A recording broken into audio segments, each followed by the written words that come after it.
Group के 6 मैचों में 4 मैच जीतकर भारत इस विश्व कप के सेमीफाइनल में पहुंच चुका था और अपने इस 4 जीत में भारत ने वेस्टइंडीज और ऑस्ट्रेलिया जैसी दिग्गज टीमों को भी परास्त किया था। लेकिन इस पराक्रम के बाद भी मीडिया, क्रिकेट पंडित और इंग्लैंड में सट्टा लगाने वाली कंपनी लैडब्रोक अपनी वाड़ी में भविष्यवाणी कर रहे थे कि भारत का सेमीफाइनल में पहुंचना सिर्फ किस्मत की बात है और इंग्लैंड इस सेमीफाइनल में भारत को पराजित करके वेस्टइंडीज के साथ इस विश्व कप का फाइनल मैच खेलेगा। भारत के पराक्रम को तुक्का बताकर भारतीय खिलाड़ियों के मनोबल को तोड़ने की कोशिश की जा रही थी। 22 जून 1983 को इंग्लैंड के खिलाफ इंग्लैंड की धरती पर अपने सम्मान और स्वाभिमान की लड़ाई लड़ने के लिए तैयार थे। क्रिकेट के एक दिवसीय खेल के इस संस्करण में अब तक के इतिहास में भारत ने कभी भी इंग्लैंड को इंग्लैंड की धरती पर पराजित नहीं किया था। इसी अहंकार, इसी दम्भ और इसी ऐतिहासिक घमंड के साथ गोरे भी इस सेमीफाइनल मैच में उतरने के लिए तैयार थे। गोरों का घमंड और उनका अहंकार अपने उत्साह की सीमाएं लांघ चुका था। अंग्रेजों ने यह सेमीफाइनल मुकाबला प्रारंभ होने से पहले ही फाइनल मैच के टिकट की खरीदारी शुरू कर दी थी। सेमीफाइनल मैच से पहले ही फाइनल मैच के टिकट की अंग्रेजों द्वारा यह खरीदारी बता रही थी कि सेमीफाइनल में भारत की हार को वह निश्चित मानकर चल रहे थे। खैर, 22 जून 1983 को यह मैच प्रारंभ होता है और भारतीय गेंदबाजों ने अपनी पूरी जान लगाकर सधी हुई गेंदबाजी की और 60 ओवर के इस मुकाबले में अंग्रेजों की पूरी टीम को महज 213 रनों पर समेट दिया। कपिल सर ने 3, रोजर बिन्नी और मोहिंदर अमरनाथ ने 2-2 और कीर्ति आजाद सर ने 1 विकेट लेकर अंग्रेजों के काफिले को सिर्फ 213 रनों पर ही रोक दिया था। 214 रनों के टारगेट का पीछा करने उतरी टीम इंडिया को सुनील गावस्कर और श्रीकांत सर ने ठीक ठाक शुरुआत दी, लेकिन टीम का स्कोर जब 46 रन तक पहुंचा तब गावस्कर सर 25 रन बनाकर आउट हो गए और इसके बाद टीम के खाते में सिर्फ 4 रन और जुड़े थे कि 50 रन के टोटल स्कोर पर श्रीकांत सर भी 19 रन बनाकर आउट हो गए। 50 रन पर 2 विकेट गिरने के बाद मोहिंदर अमरनाथ और यशपाल सर ने एक अच्छी साझेदारी करके भारत का स्कोर 142 रन पहुंचा दिया। इसी स्कोर पर मोहिंदर अमरनाथ 46 रन की एक साहसिक पारी खेलकर आउट हुए। अमरनाथ के जाने के बाद संदीप पाटिल और यशपाल शर्मा ने भारत को जीत के करीब पहुंचा दिया। यशपाल शर्मा ने शानदार 61 रन की पारी खेली, जबकि संदीप पाटिल ने भी 51 बेहतरीन रन बनाकर भारत को जीत की दहलीज पार करवा दी थी। इस सेमीफाइनल मुकाबले में टीम इंडिया की जीत में अहम भूमिका निभाने वाले मोहिंदर अमरनाथ को मैन ऑफ द प्लेयर चुना गया। मोहिंदर अमरनाथ ने 46 रन के साथ साथ 2 विकेट लेकर इंग्लैंड का बोरिया बिस्तर बांधने में अपना पूरा तन-मन लगाकर काम किया था। इस जीत के साथ इतिहास के वो पन्ने चल चुके थे जिन पन्नों पर लिखा था कि इंग्लैंड की धरती पर इंग्लैंड को भारत ने कभी पराजित नहीं किया है। इस जीत के साथ भारत इस विश्व कप के फाइनल में पहुंच चुका था। अंग्रेजों ने वो टिकट फाड़ने प्रारंभ कर दिए थे, जो टिकट उन्होंने वेस्टइंडीज और इंग्लैंड का फाइनल मैच देखने के लिए पहले से ही खरीद रखा था। अब 25 जून 1983 को भारत और वेस्टइंडीज के बीच इस विश्व कप का फाइनल मैच खेला जाता है। मैच शुरू होने से पहले ही वेस्टइंडीज के समर्थक जोर जोर से चिल्ला रहे थे कि वो तीसरी बार विश्व कप जीतने जा रहे हैं। उधर प्रेस बॉक्स में अंग्रेज और ऑस्ट्रेलियाई पत्रकार बात कर रहे थे कि यह एक खराब फाइनल होने जा रहा है। इंग्लैंड या ऑस्ट्रेलिया होते तो फाइनल में वेस्टइंडीज का अच्छा मुकाबला करते। भारतीय पत्रकार मिहिर बोस, जो उस समय संडे टाइम्स के लिए काम कर रहे थे, उन्हें अंग्रेज और ऑस्ट्रेलियाई पत्रकारों द्वारा भारत की यह तौहीन अच्छी नहीं लगी और वे प्रेस बॉक्स को छोड़ करके ग्राउंड की तरफ नीचे आ गए। उस दिन टॉस ने कपिल सर का साथ नहीं दिया और इस फाइनल मुकाबले के लिए उस दिन कपिल सर टॉस हार गए। वेस्टइंडीज ने भारत को बैटिंग करने का निमंत्रण दिया और एंडी रॉबर्ट्स ने सुनील गावस्कर को सिर्फ 2 रन पर आउट करके भारत की सांसें रोक दी। गावस्कर के आउट होने के बाद मोहिंदर अमरनाथ ने दूसरा छोर संभाला। एक छोर को संभालकर श्रीकांत सर अच्छी बल्लेबाजी कर रहे थे। मोहिंदर अमरनाथ और श्रीकांत सर के बीच दूसरे विकेट के लिए 57 रन की साझेदारी हो चुकी थी कि तभी कप्तान क्लाइव लायड ने गेंद मैल्कम मार्शल को थमा दी और मार्शल ने आते ही श्रीकांत सर को पवेलियन का रास्ता दिखा दिया। श्रीकांत सर ने इस फाइनल मुकाबले में 38 रन की एक बेहतरीन पारी खेली, जो दोनों टीमों की तरफ से इस मैच का सर्वाधिक स्कोर था। श्रीकांत सर के जाने के बाद कोई भी भारतीय बल्लेबाज बहुत कुछ खास नहीं कर सका और पूरी भारतीय टीम 5 ओवर शेष रहते ही सिर्फ 183 रनों पर ही सिमट जाती है।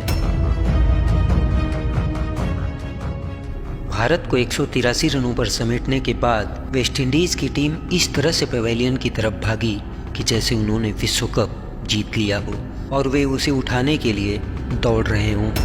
लेकिन ये तो अभी कहानी का सिर्फ एक पन्ना था, अभी तो पूरी की पूरी किताब बाकी है।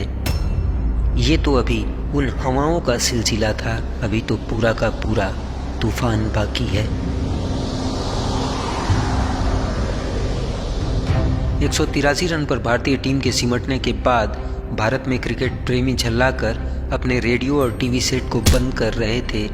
मैच खत्म होने से पहले ही विदेशी पत्रकार वेस्टइंडीज की जीत को लेकर अपनी अपनी हेडलाइंस को तैयार करने में जुट गए थे। स्टेडियम में जो थोड़े बहुत भारतीय दर्शक थे उनको वेस्टइंडीज के दर्शकों ने चिढ़ाना प्रारंभ कर दिया था।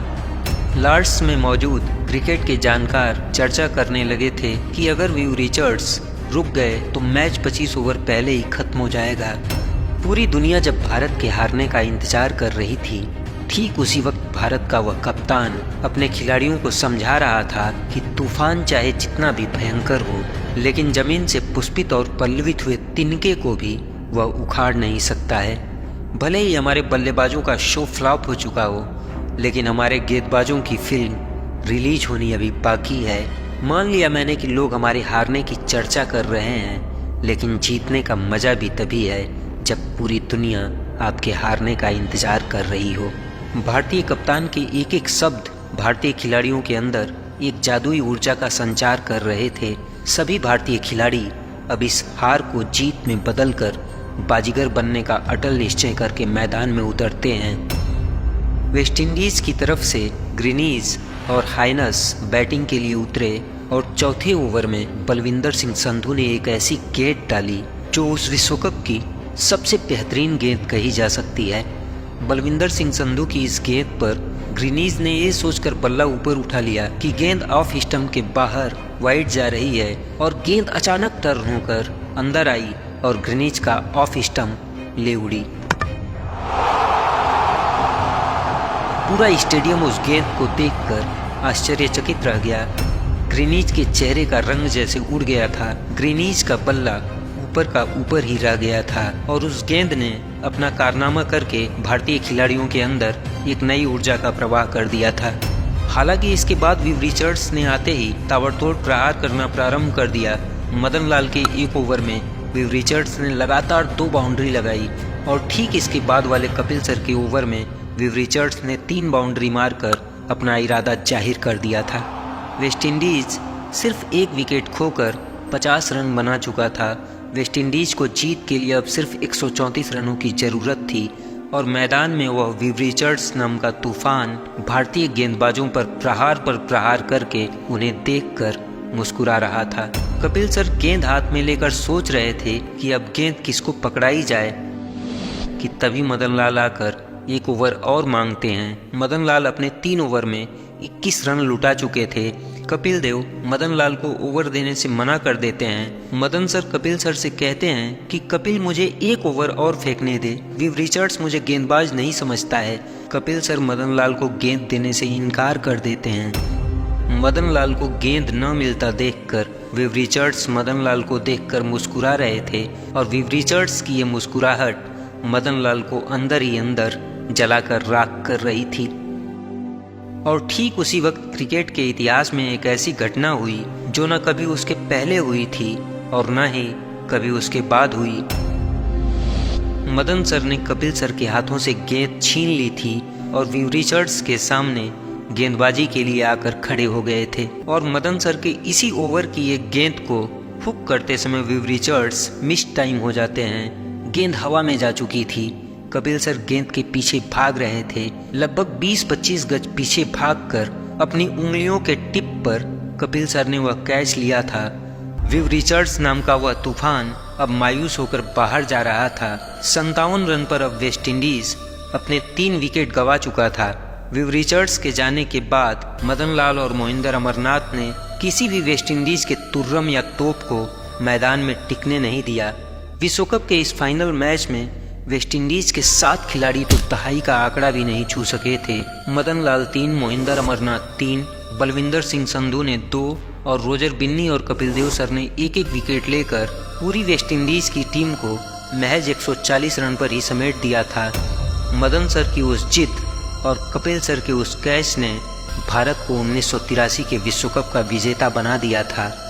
लॉर्ड्स की बालकनी पर कपिल सर ने शैंपेन की बोतलें खोली और नीचे नाच रहे भारतीय दर्शकों को उससे सराबोर कर दिया। कपिल सर इस शैंपेन की बोतलें वेस्टइंडीज़ के ड्रेसिंग रूम से लेकर आए थे, क्योंकि भारतीय खिलाड़ियों ने तो जीत की उम्मीद ही नहीं की थी और इसलिए भारतीय खिलाड़ियों के ड्रेसिंग रूम में एक भी शैंपेन की बोतलों का इंतजाम नहीं था। मैच जीतने के बाद कपिल सर वेस्टइंडीज़ के ड्रेसिंग रूम में गए और वहाँ पर शैंपेन की बोतलों का इंतजाम पहले से था, क्योंकि उन्हें अपनी जीत पर पूरा भरोसा था। कपिल सर ने वेस्टइंडीज़ के कैप्टन क्लाइव लायड से पूछा, क्या मैं इन शैंपेन की बोतलों को ले सकता हूँ? क्लाइव लायड ने कहा, हाँ तुम इन्हें ले जाओ, अब ये हमारे किसी काम की नहीं है। भारतीय खिलाड़ियों ने वेस्टइंडीज़ को हराकर उन्हीं की शैंपेन की बोतलों से अपना जश्न मनाया था। शाम को 6 बज चुके थे। कपिल सर लॉर्ड्स की बालकनी में विश्व कप की वह ट्रॉफी लेकर खड़े थे। भविष्य में हम चाहे जितने विश्व कप जीत जाएं, लेकिन भारतीय क्रिकेट के इतिहास में इससे सुनहरा पल कुछ भी नहीं हो सकता है। इस जीत का जश्न मनाने भारतीय टीम उस रात जब एक होटल पहुंची तो होटल का बिल पे करने के लिए भारतीय खिलाड़ियों के पास पैसे नहीं थे। शैंपेन की शैंपेन बोतल खुल रही थी, लोग पी रहे थे, लेकिन मैं डर रहा था, इसके पैसे कौन देगा? आखिरी दिन था टूर का, किसी के पास कोई पैसा नहीं था। आज भी नहीं जानता वो पैसे किसने दिए। 1983 का यह विश्व कप जीतकर जब भारतीय टीम अपने वतन वापस लौटी तो बीसीसीआई के पास इतने पैसे भी नहीं थे कि भारतीय खिलाड़ियों को पुरस्कार दिया जा सके। तब भारतीय खिलाड़ियों को प्राइज मनी देने के लिए स्वर कोकिला और दीदी के नाम से मशहूर लता मंगेशकर जी ने दिल्ली के इंदिरा गांधी इंडोर स्टेडियम में एक संगीत समारोह का कार्यक्रम किया और उस कार्यक्रम में नितिन मुकेश और सुरेश वाडेकर ने लता जी का साथ दिया था। इस कार्यक्रम से 20 लाख रुपए एकत्रित हुए और सभी भारतीय खिलाड़ियों को 1-1 लाख रुपए इनाम के तौर पर दिए गए थे।